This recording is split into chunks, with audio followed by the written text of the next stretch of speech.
Bismillahirrahmanirrahim. Di sini dari kelompok 3 praktikum biokimia.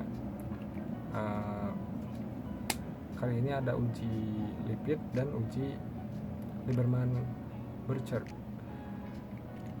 Dari kelompok 5 ini anggotanya ada Hilda Gina Dawiyah, Muhammad Yosef Firdaus, Mutiara Indah Pratiwi, Nabila Aulia Khoirnisa, Nurulia Putri Zahra Fatimah Zahra, Sofia, dan Wulan Muktianaka. Tujuannya dilakukan praktikum ini adalah agar mahasiswa dapat mengetahui dan memahami metode identifikasi lipid dari beberapa uji yang dilakukan, yaitu uji kelarutan lipid dan uji Lieberman-Burchard, dan mengetahui lipid golongan apa saja yang dapat ditentukan oleh masing-masing uji. Langsung aja ke pendahuluan dari uji pertama, yaitu kelarutan lipid. Bismillahirrahmanirrahim. Di sini saya akan menjelaskan dari uji lipid. Lipid adalah molekul yang mengandung hidrokarbon dan membuat building block struktur dan fungsi sel hidup. Lipid contohnya yaitu lemak, minyak, lilin, vitamin tertentu, hormon, dan sebagian besar non-protein membran sel. Lipid tidak larut dalam air, dengan demikian larut dalam nonpolar lingkungan, seperti di kloroform, tapi tidak larut dalam kutub lingkungan seperti air. Yang pertama, ada uji kelarutan lemak. Gugus-gugus utama lipid memiliki karakteristik kelarutan, solubilitas yang berbeda, dan sifat yang digunakan dalam ekstraksi dari pemisahan lemak dari materi biologis. Yang kedua, ada uji emulsi. Emulsi atau dispersi atau suspensi menstabil suatu cairan lain yang kedua tidak saling melarutkan. Supaya terbentuk emulsi yang stabil, diperlukan suatu zat emulsi yang disebut emulsifier atau emulsifying agen yang berfungsi menurunkan tegangan permukaan antara kedua fase cairan. Yang ketiga, ada penyabunan. Kelebihan alkali yang bereaksi dengan asam lemak yang dilepaskan membentuk garam, natrium, atau kalium yang memberikan karakteristik kelarutan tersebut. Bersabun. Sabun larut dalam air, tetapi diendapkan oleh penambahan NaCl berlebih. Baik, untuk selanjutnya, prinsip kerja uji kelarutan lipid. Nah, pada umumnya, lemak dan minyak itu tidak dapat larut dalam air, tetapi ia itu dapat sedikit larut pada alkohol dan larut sempurna dalam pelarut organik seperti ether, kloroform, aseton, benzene, atau pelarut nonpolar lainnya. Nah, selanjutnya prinsip kerja uji emulsi. Nah, lemak dan minyak itu tidak dapat larut dalam air, tetapi dapat membentuk emulsi yang stabil bila terdapat emulsifier.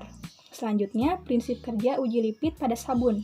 Bila alkali bergabung dengan asam lemak akan membentuk sabun.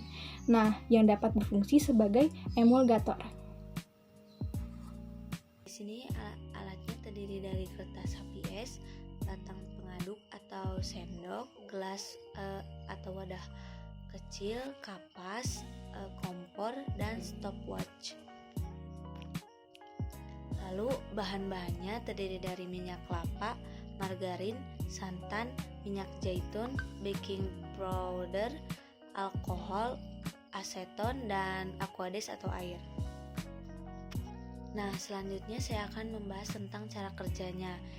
Dimana cara kerjanya itu yang pertama disiapkan alat dan bahan praktikumnya, lalu disiapkan 3 wadah kecil atau gelas.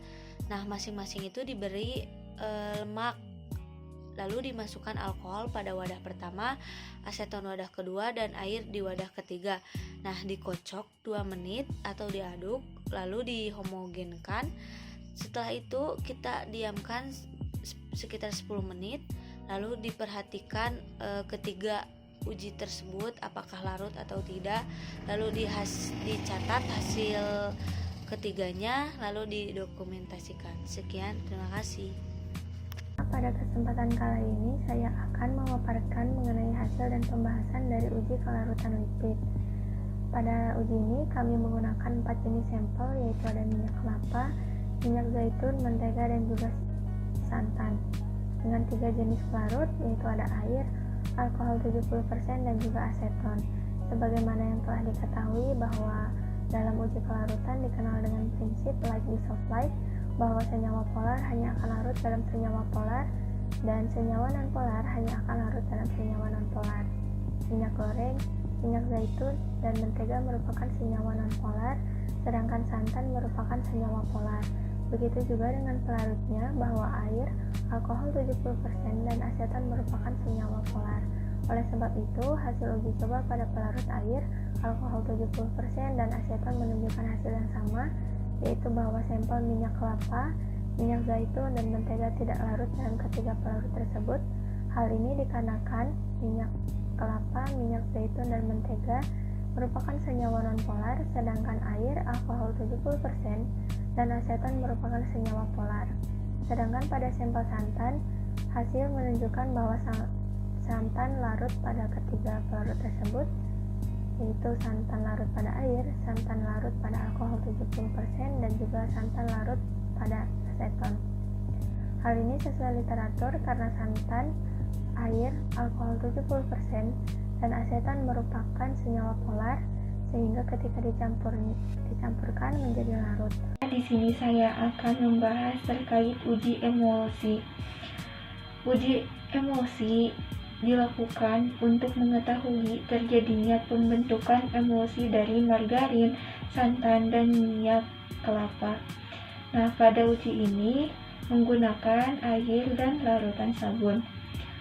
Berdasarkan hasil yang diperoleh, ketika penambahan minyak kelapa dan santan pada cairan larutan sabun dan air membentuk emulsi yang stabil karena larutan tersebut mampu menurunkan tegangan permukaan antara kedua fase cairan. Nah, inilah yang dinamakan zat pengemulsi. Dari kerja emulsifier terutama disebabkan oleh bentuk molekulnya yang dapat terikat, baik pada minyak ataupun pada air. Emulsifier akan diadsorpsi melapisi butir-butir minyak, sehingga mengurangi kemungkinan bersatunya butir-butir minyak yang satu dengan yang lainnya. Sedangkan penambahan margarin pada air dan larutan sabun itu tidak stabil. Hal ini disebabkan karena lemak yang ditambahkan dengan air membentuk emulsi tidak stabil karena air ini bersifat sangat sukar larut dalam minyak yang sifatnya itu nonpolar, sehingga kedua cairan tersebut akan membentuk dua fase. Hal yang menyebabkan emulsi tidak stabil pada penambahan margarin cair yaitu karena adanya air pada campuran tersebut. Baik, di sini saya akan menjelaskan hasil dan pembahasan dari uji sabun. Lemak dan minyak dapat terhidrolisis menghasilkan asam lemak dan gliserol. Proses hidrolisis ini dilakukan dengan penambahan basa kuat yaitu soda kue ke dalam alkohol 70% dan juga minyak goreng. Dan proses ini melalui pemanasan yang saya lakukan yaitu selama 3 menit sampai terdapat perubahan pada larutan tersebut.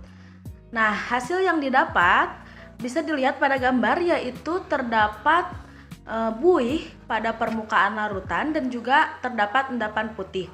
Hal ini disebabkan karena trigliserida atau bahan penyusun lemak bereaksi dengan alkali membentuk sabun. Nah, proses hidrolisis alkali ini disebut reaksi penyabunan atau saponifikasi. Nah, kesimpulan dari uji kelarutan lipid ini yaitu pada uji kelarutan lipid ini, lipid hanya larut pada pelarut kloroform karena kloroform merupakan pelarut yang bersifat nonpolar, sama seperti lipid yang sifatnya juga nonpolar. Lanjut ke uji selanjutnya yaitu uji Lieberman-Burchard. Langsung aja. Baik, di sini saya akan memaparkan pendahuluan dari uji Lieberman-Burchard. Identifikasi lemak dapat dilakukan dengan beberapa uji, diantaranya yaitu uji Lieberman-Burchard, uji Acrolein, uji kelarutan lipid, uji penyabunan, dan masih banyak uji yang lainnya. Namun pada pemaparan kali ini yaitu hanya menjelaskan uji Lieberman-Burchard. Uji Lieberman-Burchard merupakan uji kuantitatif untuk kolesterol.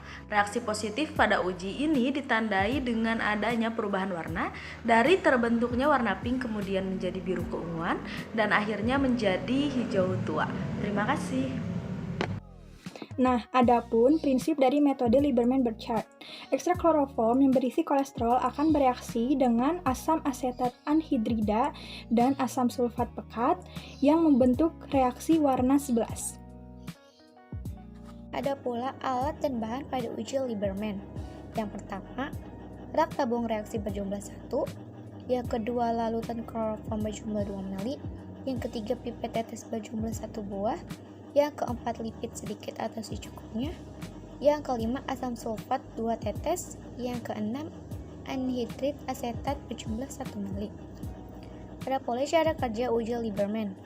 Yang pertama, disiapkan 1 buah tabung reaksi, yang kedua masukkan 2 ml larutan kloroform, ketiga kemudian tambahkan sedikit lemak, yang keempat lalu kocok terlebih dahulu, yang kelima lalu tambahkan kembali 1 ml anhidrid asetat, yang keenam kocok lagi biar merata, yang ketujuh lalu tambahkan 2 tetes asam sulfat pekat. Assalamualaikum warahmatullahi wabarakatuh.